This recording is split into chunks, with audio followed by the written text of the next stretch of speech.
नमस्कार दोस्तों, स्वागत है आप सभी का आपके अपने YouTube चैनल पे। आज हम बात करने वाले हैं जया एकादशी के व्रत विधि और व्रत कथा के बारे में। आपको अभी तक के हमारे सभी वीडियो कैसे लग रहे हैं हमें कमेंट बॉक्स में कमेंट करके ज़रूर बताएं। तो चलिए वीडियो की शुरुआत करते हैं। हिंदू पंचांग के अनुसार माघ महीने के शुक्ल पक्ष की एकादशी को जया एकादशी कहते हैं। इस एकादशी को अजय एकादशी भी कहते हैं। जया एकादशी को बहुत ही पुण्यदायी एकादशी माना जाता है। यह एकादशी का व्रत करने से सभी तरह के पापों से मुक्ति मिल जाती है।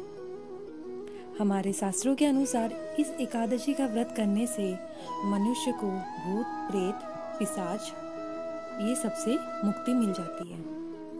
इस दिन भगवान विष्णु का पूजन करने से सभी प्रकार के दोषों से भी मुक्ति मिलती है। आगे हम जानेंगे इस एकादशी व्रत की विधि के बारे में। जया एकादशी के दिन भगवान विष्णु की पूजा करने से सभी प्रकार के जो भाग्य दोष हैं वो दूर हो जाते हैं। एकादशी के दिन ब्रह्म मुहूर्त में उठकर स्नान करें और फिर भगवान विष्णु का ध्यान करें। इसके बाद व्रत का संकल्प लें। अब घर के मंदिर में एक चौकी पे लाल कपड़ा बिछाकर भगवान विष्णु की प्रतिमा स्थापित करें। एक लोटे में गंगा जल लें और उसमें तिल, रोली और अक्षत मिलाएं। इसके बाद इस लोटे से जल की कुछ बूंदें लेकर चारों ओर छिड़क दें। फिर इसी लोटे में घट स्थापना करें। अब भगवान विष्णु को धूप दीप दिखाकर उन्हें पुष्प अर्पित करें। अब घी के दीपक से विष्णु जी की आरती उतारें और विष्णु सहस्त्र नाम का पाठ करें। इसके बाद श्री हरि विष्णु को तिल का भोग लगाएं और उसमें तुलसी दल का प्रयोग अवश्य करें। इस दिन तिल का दान करना अच्छा माना जाता है। शाम के समय भगवान विष्णु की पूजा कर फलाहार ग्रहण करें। अगले दिन द्वादशी को सुबह किसी ब्राह्मण को भोजन कराएं व दान दक्षिणा देकर विदा करें। वह स्वयं भी भोजन ग्रहण कर व्रत का पारण करें। आगे हम जानेंगे जया एकादशी की व्रत कथा के बारे में। तो चलिए व्रत कथा को सुनते हैं।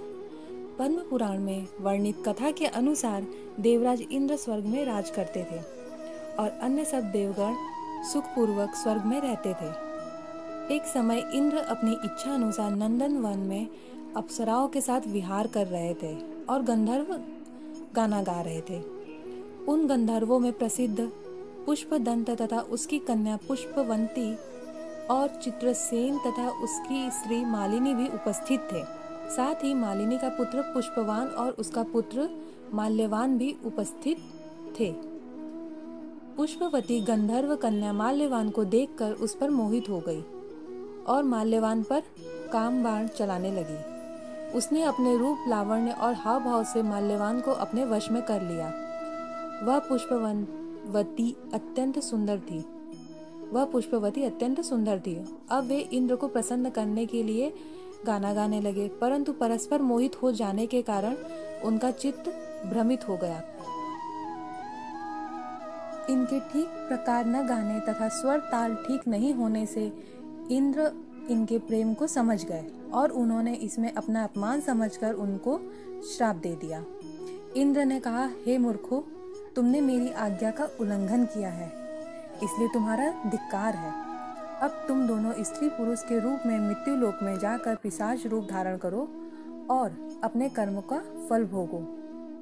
इंद्र का ऐसा श्राप सुनकर वे अत्यंत ही दुखी हो गए और हिमालय पर्वत पर दुखी पूर्वक अपना जीवन व्यतीत करने लगे। उन्हें गंध, रस तथा स्पर्श आदि का कुछ भी ज्ञान नहीं था। वहां उनको महान दुख मिल रहे थे।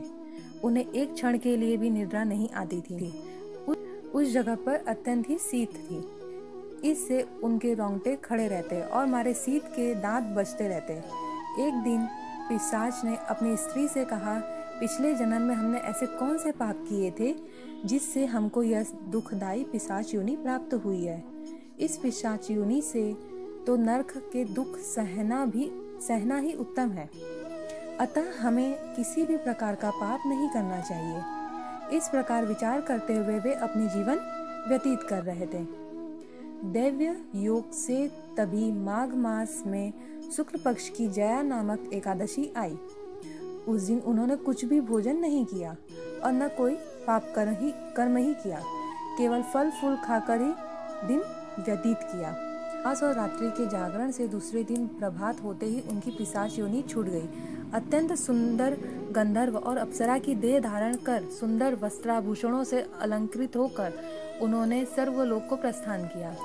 उस समय आकाश में देवता उनकी स्तुति करते हुए पुष्प वर्षा करने लगे।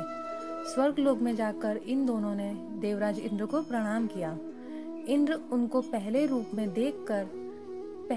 देखकर अत्यंत आश्चर्यचकित होकर पूछने लगे, तुमने अपनी पिशाच योनि से किस तरह छुटकारा पाया है, ये हमें बतलाओ। माल्यवान बोले, हे देवेंद्र, भगवान विष्णु की कृपा और जया एकादशी के व्रत के प्रभाव से ही हमारी पिशाच देह छूटी है। तब इंद्र बोले, हे माल्यवान, भगवान की कृपा और एकादशी का व्रत करने से न केवल तुम्हारी पिशाच योनि छूट गई, परंतु हम लोगों के वंदनीय हो गए हो, क्योंकि विष्णु और शिव के भक्त हम लोगों के वंदनीय हैं। अतः आप धन्य हैं। अब आप पुष्पवती के साथ जाकर रह सकते हैं। तो यह थी जया एकादशी की व्रत कथा। तो दोस्तों, कैसे लगा ये वीडियो आज का, हमें कमेंट बॉक्स में कमेंट करके ज़रूर बताएं। अभी तक हमारे चैनल को आपने सब्सक्राइब ना किया हो तो हमारे चैनल को ज़रूर सब्सक्राइब करें, जिससे आने वाली हर वीडियो आपको मिलती रहे। धन्यवाद।